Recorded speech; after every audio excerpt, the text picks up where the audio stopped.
The reading is taken from Genesis chapter 27, 41 to 46, and then 28 to verses 10 to 12 on page 30. Esau held a grudge against Jacob because of the blessing his father had given him. He said to himself, "The days of mourning for my father are near, then I will kill my brother Jacob." When Rebekah was told what her older son Esau had said, she sent for her younger son, and Jacob said to him, "Your brother Esau is planning to avenge himself by killing you. Now then, my son, do what I say. Flee at once to my brother Laban in Haran.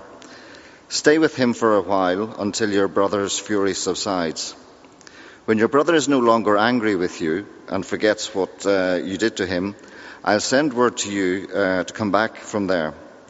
Why should I lose both of you in one day?" Then Rebekah said to Isaac, "I'm disgusted with living because of these Hittite women. If Jacob takes a wife from among the women of this land, from Hittite women like these, my life will not be worth living." After this, Isaac blesses his son Jacob and tells him to go and find a wife from Laban's family. We pick up the story in chapter 20 at verse 10. Jacob left Beersheba and set out for Haran. When he reached a certain place, he stopped for the night because the sun had set. Taking one of the stones there, he put it under his head and lay down to sleep. He had a dream in which he saw a stairway resting on the earth, with its top reaching to heaven, and the angels of God were ascending and descending on it. There above it stood the Lord, and he said, "I am the Lord, the God of your father Abraham, and the God of Isaac. I will give you and your descendants the land on which you are lying. Your descendants will be like the dust of the earth, and you will spread out to the west and to the east, to the north and to the south. All peoples on earth will be blessed through you and your offspring. I am with you and will watch over you wherever you go, and I will bring you back to this land. I will not leave you until I have done what I have promised you." When Jacob awoke from his sleep, he thought, "Surely the Lord is in this place, and I was not aware of it." He was afraid and said, "How awesome is this place! There is none other than the house of God. This is the gate of heaven." Early the next morning, Jacob took the stone he had placed under his head and set up a pillar and poured oil on top of it. He called that place Bethel, though the city used to be called Luz. Then Jacob made a vow, saying, "If God will be with me and will watch over me on this journey I am taking, and will give me food to eat and clothes to wear, so that I return safely to my father's household, then the Lord will be my God, and this stone that I have set up as a pillar will be God's house. And of all that you give me, I will give you a tenth." This is the word of the Lord. How do we get to heaven? That's the question that's posed for us by this next instalment of Jacob's story. How do we get to heaven? I guess most people would say that we get to heaven, if there is such a place, by living the right kind of life. Keeping our noses clean, doing whatever it is needed to stay on the right side of God. Our passage today shows us that is completely wrong. You see, we're given here, aren't we, an astonishing glimpse of the gospel. Heaven opened and God speaking his promise directly to Jacob. We're going to see that we get access to heaven through the undeserved kindness of God alone. And the invitation is made to us here this morning to enjoy access to the God of heaven. The first half of our reading, though, drives home the message of last week's passage, that we don't get to heaven by our own efforts.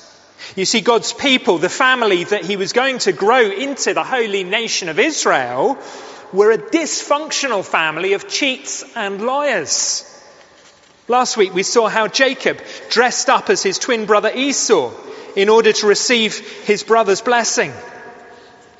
Now we see the results of his outrageous deception.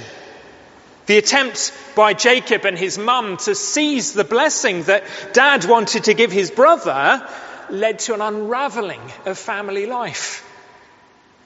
We see dysfunction in this family of Jacob in three main areas. First of all, fratricide. Fratricide, that's the technical word. Can anyone tell me what fratricide means? Killing your brother. That's right. And that's what Esau wanted to do in the first verse that we've just read, isn't it? Genesis chapter 27, verse 41, Esau held a grudge against Jacob because of the blessing his father had given him. He said to himself, the days of mourning for my father are near. In other words, Dad's about to die. Then I will kill my brother Jacob. Favoritism is utterly destructive to family life. And here we see how it turns brother against brother. You can understand Esau's anger at being cheated out of his blessing. Although, of course, we know that he had traded away his birthright. Throughout the book of Genesis, we keep hearing echoes of earlier stories, repeated patterns. And here is an echo of the story of Cain and Abel, the very first fratricide. Only this time it's even worse. This time it's twin against twin. It's shocking, isn't it, how the fight over God's blessing, the promises to Abraham, who's going to inherit them, has led to such an ugly situation between Abraham's grandsons. The twins' mother, Rebekah, urges Jacob to run away. She says in verse 44 that it will be for a while. In fact, literally, she says for a few days. But it turns out to be 20 years. This is the last we hear of Rebekah in the Bible story. It seems that by the time Jacob returned to his land, Rebekah had already died.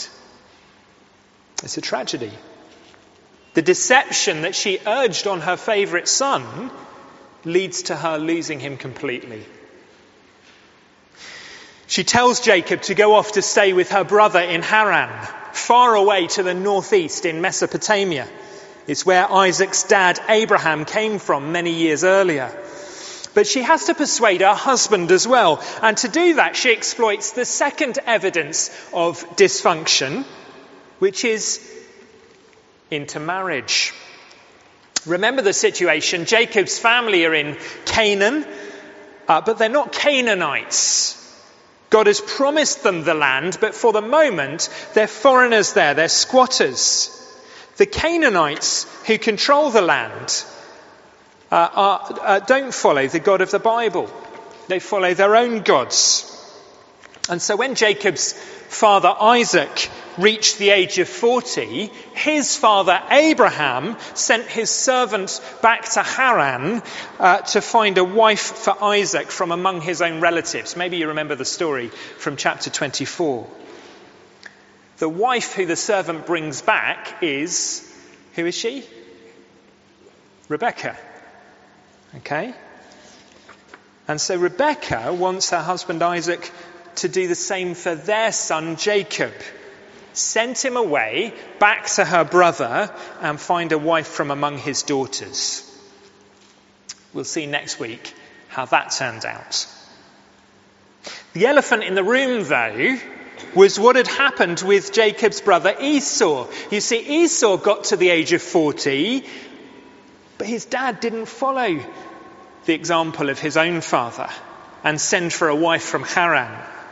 Instead, Isaac sat back. Remember how passive Isaac is in the Genesis story. And he let Esau marry from among the Canaanites. Esau married a Hittite woman. Or actually, to make the situation worse, he married 2 Hittite women. And we're told at the end of chapter 26 that they were a source of grief to Isaac and Rebekah. Intermarriage between the people of God and those who go after other gods is always a problem in the Bible. It's always a red flag. Some kind of intermarriage was one of the triggers for the flood back at the time of Noah. And still today, the New Testament urges us not to be unequally yoked, but to find a spouse, choose a spouse who follows the same Lord that we do. The problem here seems to be even more acute because these two Hittite wives of Esau were especially hard to get on with. Rebecca's quite melodramatic, isn't she, at the end of chapter 27, when she says, if Jacob takes a wife from among the women of this land, from Hittite women like these, I think she means the wives of Esau, my life will not be worth living. Well, this is one thing that Isaac and Rebecca can agree on. So at the start of chapter 28, the bit that we didn't read, Isaac sends Jacob off to Haran to go and look through the bridal catalogues. Esau, meanwhile, isn't finished with mucking up his own domestic arrangements. When he realizes how upset his dad is with his two current wives, he goes to his dad's illegitimate half-brother Ishmael and takes a third wife, Mahalath. On your handout, you will find a little family tree, which might confuse you more. It might help you just straighten out who everyone is and the intermarriages and everything else that's going on here. You can see Jacob towards the middle of the bottom of that little family tree. We'll meet his wives next week. But to his left, you can see his twin brother Esau, and you can see further left that he married the daughter of Ishmael, Mahalath.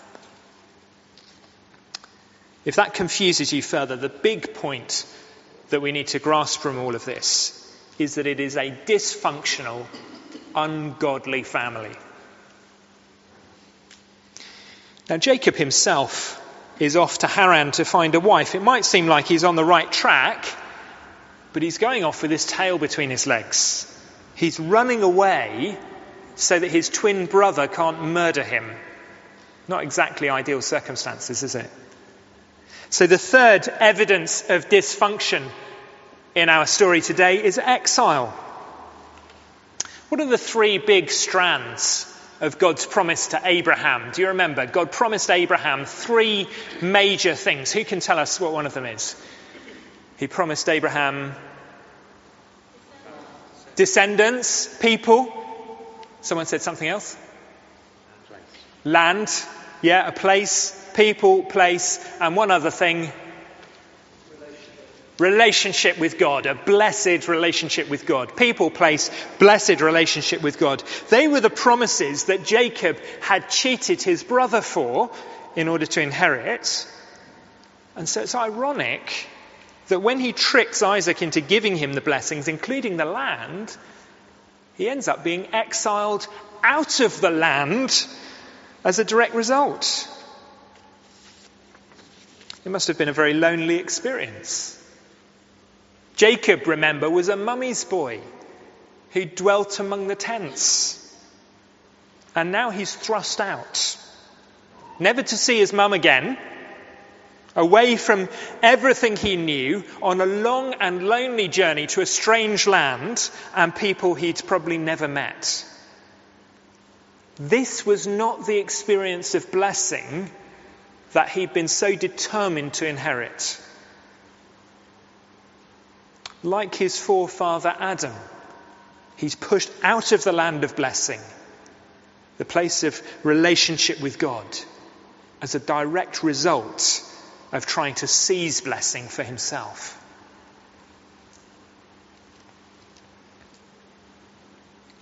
How do we get to heaven? How do we get to enjoy God's blessings?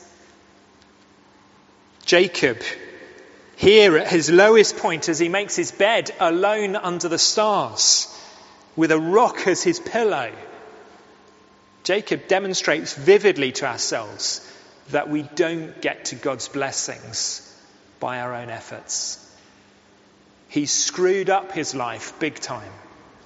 His brother wants to kill him, his parents have sent him away, and he's leaving the land he so wanted to inherit. If God were interested only in punishing wrongdoing, this is the moment to follow through. God is like Tyson Fury here, with Deontay Wilder staggering before him. He just needs to finish him off.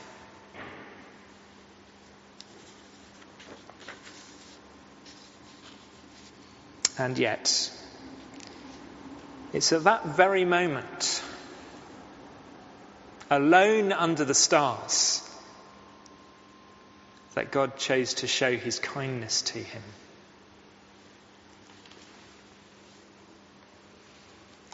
God's promise, the heavenly blessing.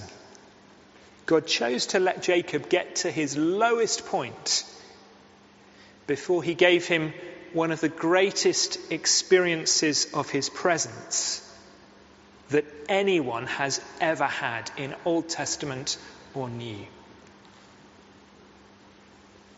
Let's look at God's blessing.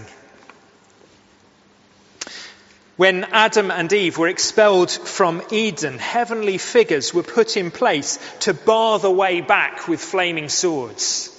Symbolically speaking, the border between heaven and earth was closed from that moment. Unlike, say, Turkey's border with Greece today, it couldn't be breached by crowds or by people smugglers or by lone chancers. And one way of summarising the whole Bible story since then is an attempt to get back to Eden, to get back to heaven, into God's presence, and to enjoy his blessings. And so for Jacob to be given this picture of heaven opened and a stairway to heaven standing before him is astonishing. This is where we get the idea of a Jacob's ladder from. Wonder, did you ever have one of these toys as a kid, a Jacob's ladder? Did you have one of these? You're all looking mystified. It's a kind of magical ladder. And it's one of those ideas that's just kind of entered popular culture, isn't it? Someone this morning said, oh, this is Stairway to Heaven, isn't it? From Led Zeppelin. It's where this idea has come from, the Stairway to Heaven, Jacob's ladder. But the song and the toy don't exactly do justice to the vision. It's a vivid picture of the reversal of the fall. And the words that God says confirm the vision. He repeats the various promises that were given to Jacob's grandfather Abraham many years earlier. We can see the three strands again that we were just talking about. People. Just look down at 28 verse 14. God says, your descendants will be like the dust of the earth, and you will spread out to the west and to the east, to the north and to the south. All peoples on earth will be blessed through you and your offspring. We see the promise of place at the end of verse 13. I will give you and your descendants the land on which you are lying. And we see the blessed relationship with God. Verse 15. I am with you and will watch over you wherever you go, and I will bring you back to this land. I will not leave you until I have done what I have promised you. Jacob's dream is nothing less than a return to Eden. It's a vision of the gospel, a promise of a new Eden, a new heavens and a new earth. The Bible tells us that on the last day, the border between heaven and earth will not just be flung open like Checkpoint Charlie in 1989. The border itself will be dismantled and done away with. Heaven and earth, like East and West Germany, will be reunified. We will live in the presence of God forever. The Jacob story emphasizes to us that this reunification, the enjoyment of God's blessed presence, doesn't come through our own efforts. It's not something we can achieve by deserving it. Jacob himself was a cheat and a liar. And yet God chooses to give it freely to anyone who will receive it.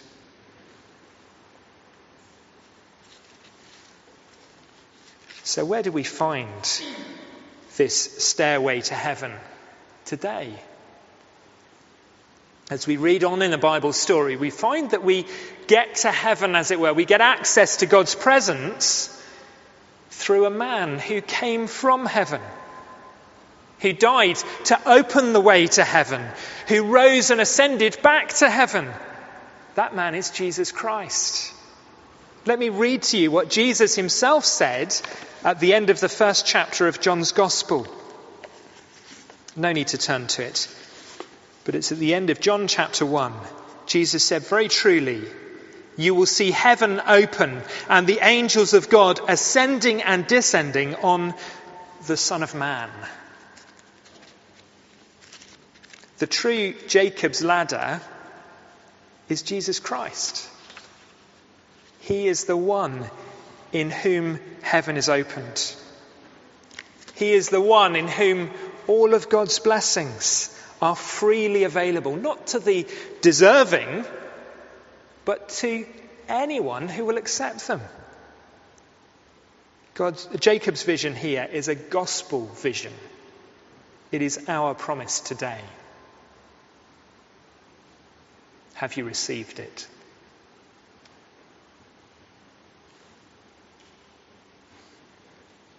As we think about the difficulties of this present age, as we think about the public health issues of the coronavirus, as we think about church family members who are recovering from operations or undergoing investigations or ill health in various ways, different circumstances, the blessings of heaven are available to us in Jesus Christ. If we fail to realize that God's blessing is through his own free gift, we will disqualify ourselves. We can disqualify ourselves in one of two ways. We disqualify ourselves if we pursue it as if it were by works. That is to say, if we think it depends on our own religious performance. If we think that going to church or being a good person or doing charity work is the gate of heaven. No, the story of Jacob shows us that anything that relies on what we do ends in failure. We can also disqualify ourselves if we give up, if we assume we will never be good enough. Again, the great news of the Bible's message is that we don't have to be good enough. Maybe like Jacob, you've reached a low point. Well, today can be the day that we accept God's undeserved kindness to us for the very first time. In a few minutes, I'm going to lead us in a prayer that you can echo in your heart if you're ready to accept the free gift of God in Jesus Christ. It's when we've done that, when we've placed ourselves entirely at the mercy of God and we've received access to heaven through Jesus Christ, then we can learn from Jacob's response to his vision. Jacob's response in the last part of our passage is simply worship. We can see him declaring the goodness of God. Do you see there in verses 16 and 17? He says, "Surely the Lord was in this place, and I was not aware of it." He was afraid and said, "How awesome," or literally, "how fearsome is this place? This is none other than the house of God. This is the gate of heaven." And then he marks the place with his stone pillow. He set it up on its end as a pillar, as a stake in the ground. I'm picturing one of those little pointers you see on an online map. And then he anointed the pillar with oil, the first anointing in the whole Bible. There's a church just up the road from here that has the words of verse 17 engraved around the porch. "This is none other than the house of God. This is the gate of heaven." But the point of access between heaven and earth today isn't found in Bethel or Luz, in the Promised Land. Nor is it found, sorry to break this to you, nor is it found halfway up the Burdett Road in Tower Hamlets. It's found in the true Jacob's ladder, Jesus Christ, the Son of Man. Many years later, Jesus, would be anointed, like Jacob's pillar, to mark him out as the place, symbolically speaking, the point of access between heaven and earth, God's glorious presence with his people. And then Jacob vowed to make the Lord his God and to give him 1/10 of everything. We so easily confuse ourselves, don't we, between what we do to try to earn God's blessing — we've seen we can't do that — and the things we do as a grateful response to his blessing. Jacob's actions here, at last Jacob's got it right. He's responding to God's free gift, his undeserved kindness, by giving him a tithe, 1/10 of everything he has. When we worship God, when we come to church, when we give money, it's not to try to earn God's blessing. We can't buy our way into heaven. That's not possible. Step one of coming to God is giving up any attempt we have to try to earn his favour. We need to accept that, like Jacob, we make a mess of our lives and we deserve nothing. But once we've received the undeserved kindness of God in Jesus Christ, it's only natural and appropriate that we give of ourselves entirely to his worship and praise. And one of the ways that we can do that is with our money, our possessions. So if you've received the grace of God in Jesus Christ and you aren't yet giving freely and sacrificially to worship him, just speak to Alex or to Ollie, our church wardens. Eddie, our treasurer, isn't here this morning. Or to someone else. They would love to suggest to you how you can best do that practically according to what you can afford.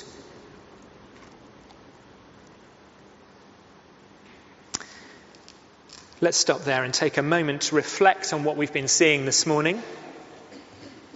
Let's reflect on the dysfunction, the brokenness of Jacob and his unhappy family, and the way it reflects the failure that we make of our own lives.